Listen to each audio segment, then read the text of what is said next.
Hello guys, welcome back to another video. This is Vipin Kumar and you are watching VIP Civil Group.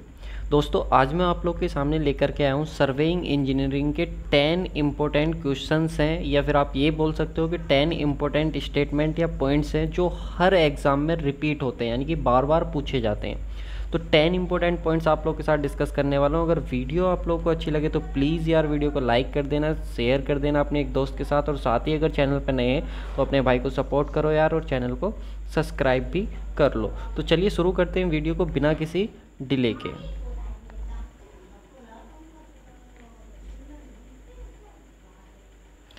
तो देखो guys, आप लोग देख सकते हो यहाँ पे साफ साफ लिखा हुआ है कि सर्वेइंग इंजीनियरिंग इंपॉर्टेंट पॉइंट्स, और यार छपेंगे एग्जाम में। मान के चलो कि अगर आप लोगों ने पहले एग्जाम दे रखे हैं तो आप लोगों को खुद आइडिया हो जाएगा कि हाँ सर ये वाकई बहुत इंपॉर्टेंट पॉइंट है। मैं आप लोगों को पहले ही बोल दे रहा हूँ, एग्जैक्ट पॉइंट छपने वाले हैं एग्जाम में, चाहे आप जेई का एग्जाम दो या फिर एई का एग्जाम दो, तो एज इट इज़ ही आप लोग को पॉइंट मिलने वाले हैं। तो चलिए सबसे पहले पॉइंट की तरफ बढ़ते हैं। सबसे पहला पॉइंट आ जाता है हमारे पास कैडिस्ट्रियल सर्वे। सबसे पहला क्वेश्चन पूछा जाता है कि सर कैडिस्ट्रियल सर्वे क्या होता है। तो पहला क्वेश्चन तो यही बन जाता है, कैडिस्ट्रियल सर्वे को और किस नाम से जाना जाता है। तो मोहर लगा लो भाई, छपेगा क्वेश्चन पब्लिक लैंड सर्वे। जो कैडिस्ट्रियल सर्वे होता है पब्लिक लैंड सर्वे के नाम से भी इसको जानते हैं। दूसरा पॉइंट यहाँ से ये बनता है कि सर कैडिस्ट्रियल सर्वे होता क्या है। तो देखो यार, कैडिस्ट्रियल सर्वे जो आप लोग का होता है, अगर कोई भी आप लोग के पास प्रॉपर्टी है और उसमें आप प्रॉपर्टी में लीगल पर्पस के लिए उसकी जो बाउंड्री है उसको लेकर के अगर आप कुछ प्लान कर रहे हैं तो वो आप लोग का किसके अंडर आता है, कैडिस्ट्रियल सर्वे के अंदर आता है। एक और क्वेश्चन पूछा जाता है, सर कैडिस्ट्रियल सर्वे के लिए कौन सी चैन का यूज़ करते हैं। तो क्वेश्चन बनता है या आप लोग का डायरेक्ट एमसीक्यू बनेगा। तो याद रखना भाई, जो कैडिस्ट्रियल सर्वे होता है उसके लिए जो हम यूज़ करते हैं वो अपनी रिवेन्यू चैन को यूज़ करते हैं। चलिए नेक्स्ट पॉइंट पर जाते हैं। हमारा पहला पॉइंट था।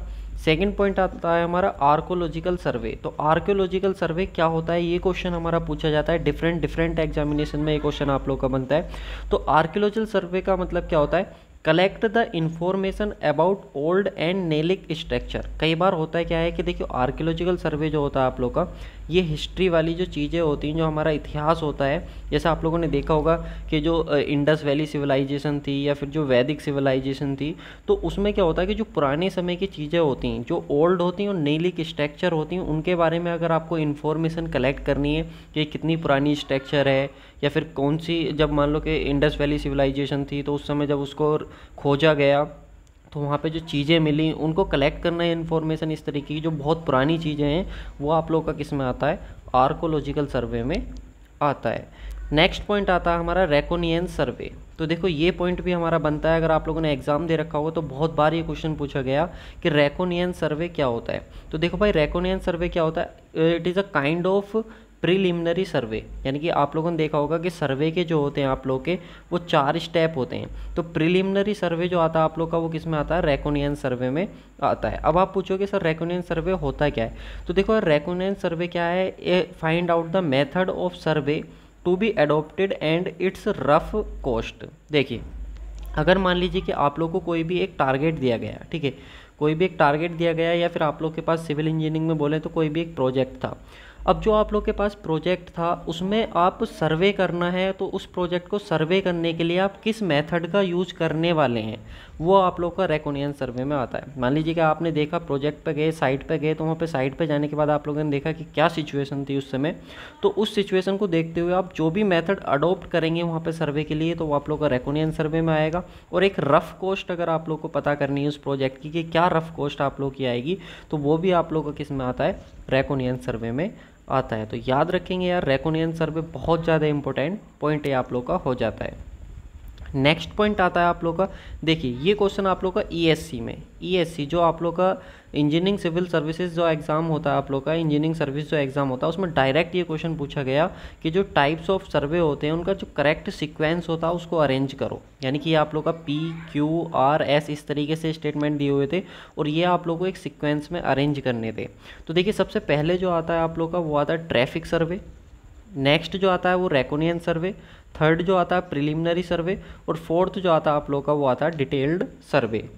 एक बार क्वेश्चन पूछा गया है डिटेल्ड सर्वे को और किस नाम से जाना जाता है। तो याद रखेंगे आप लोग का लोकेशन सर्वे, जो आप लोग का डिटेल्ड सर्वे होता है सर, इसको हम एक और नाम से जानते हैं और वो होता है हमारा लोकेशन सर्वे। तो याद रखेंगे इन चारों पॉइंट्स को आप लोग, कुछ भी आप इसको बना सकते हैं TRPD। तो जेई में भी ये आप लोग का एग्जाम पूछा जाता है। सबसे पहले आप लोग का ट्रैफिक सर्वे आ जाएगा, उसके बाद रेकोनियंस आ जाएगा, प्रिलिमिनरी आ जाएगा और आप लोग का डिटेल्ड सर्वे आ जाएगा। तो ये क्वेश्चन आप लोग का बनेगा कि जो करेक्ट सिक्वेंस होता है सर्वे का वो क्या होता है। चलिए नेक्स्ट आता है आप लोग का सर प्लेन स्केल। क्वेश्चन पूछा जाता है कि प्लेन स्केल क्या होती है। तो it is used to measure the 2 dimensions only, यानी कि प्लेन स्केल का जो काम होता है, क्वेश्चन पूछा गया था कि जो प्लेन स्केल होती है वो किस तरीके के मेजरमेंट के लिए यूज करी जाती है, 2D मेजरमेंट के लिए, 3D मेजरमेंट के लिए, किस चीज़ के लिए। तो जो 2 डायमेंशनल होता है हमारा, उस 2 डायमेंशनल को मेजर करने के लिए, 2 डायमेंशन या 2 डायरेक्शन को मेजर करने के लिए हम किसका यूज करते हैं, प्लेन स्केल का यूज करते हैं। नेक्स्ट पॉइंट आता है हमारा श्रिंकेज रेशियो। देखिए ये क्वेश्चन पूछा जाता है, श्रिंकेज रेशियो हो गया, श्रिंकेज स्केल हो गया, श्रिंकेज लेंथ हो गई, तो ये हमारा क्वेश्चन बनता है। तो याद रखेंगे कि जो श्रिंकेज रेशियो होता है, सबसे पहले इसको SR लिखते हैं और उसका दूसरा नाम श्रिंकेज फैक्टर भी होता है।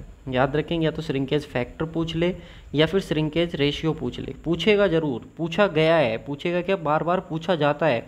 श्रिंकेज फैक्टर क्या होता है, श्रिंकेज रेशियो क्या होता है।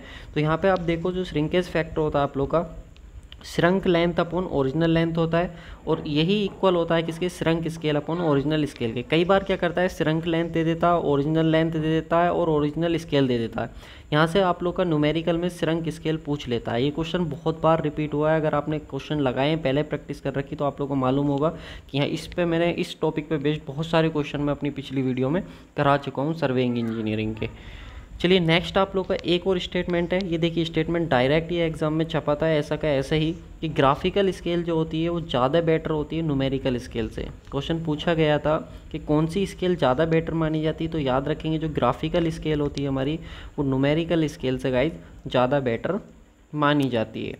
चलिए नेक्स्ट आता है हमारा, नेक्स्ट है स्केल्स फॉर मेजरमेंट पर्पस। देखिए होता क्या है कि जो हमारी स्केल होती है वो अलग अलग पर्पस के लिए अलग अलग तरीके से हमारी यूज करी जाती है। तो एक तरफ हम देख ले रहे हैं मैप के कौन सा मैप होगा और उसमें किस तरीके की स्केल यूज करी जाएगी।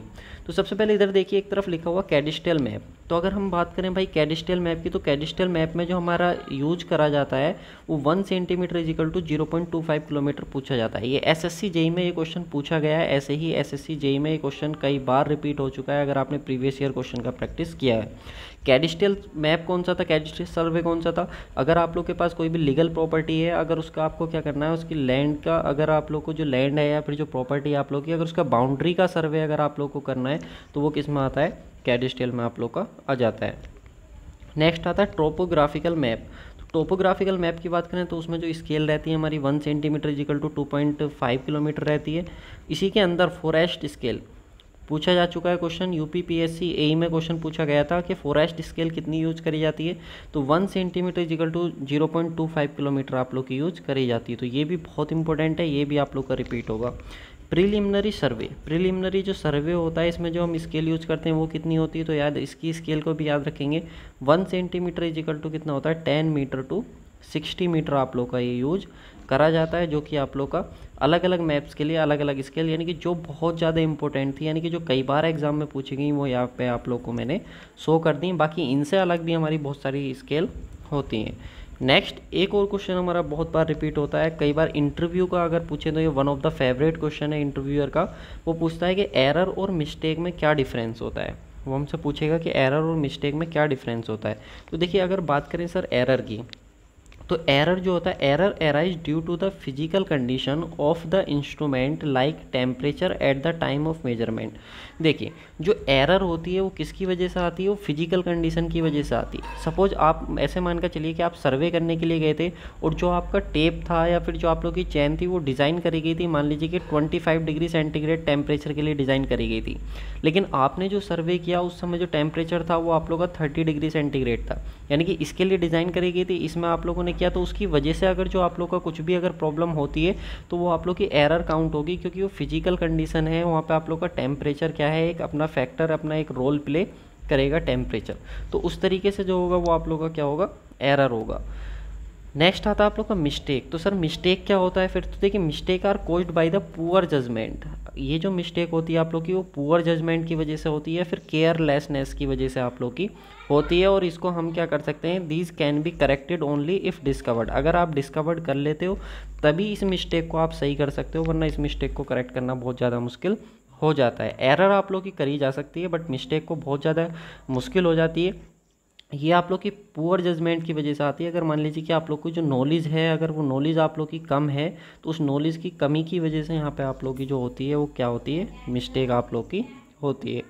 नेक्स्ट हम बात करेंगे cumulative error and compensating error. देखिए ये हमारा लास्ट पॉइंट है और one of the most important point है। कई बार आप लोग को डिफरेंट एग्जामिनेशंस में डायरेक्ट एमसीक्यू में मिलेगा कि सर जो कम्युलेटिव एरर होती है, देखिए कम्युलेटिव एरर सबसे पहला क्वेश्चन पूछा जाएगा, सर ये कम्युलेटिव एरर का दूसरा नाम क्या होता है? तो देखिए कम्युलेटिव एरर का दूसरा नाम होता है सिस्टमेटिक एरर।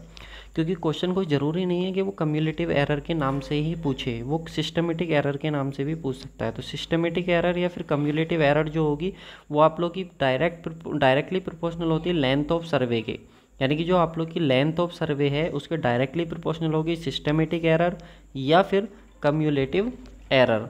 नेक्स्ट बात करें कंपनसेटिंग एरर की। तो देखिए जो कंपनसेटिंग एरर होती है इसका दूसरा नाम होता है रैंडम एरर। क्या होता है? रैंडम एरर होता है।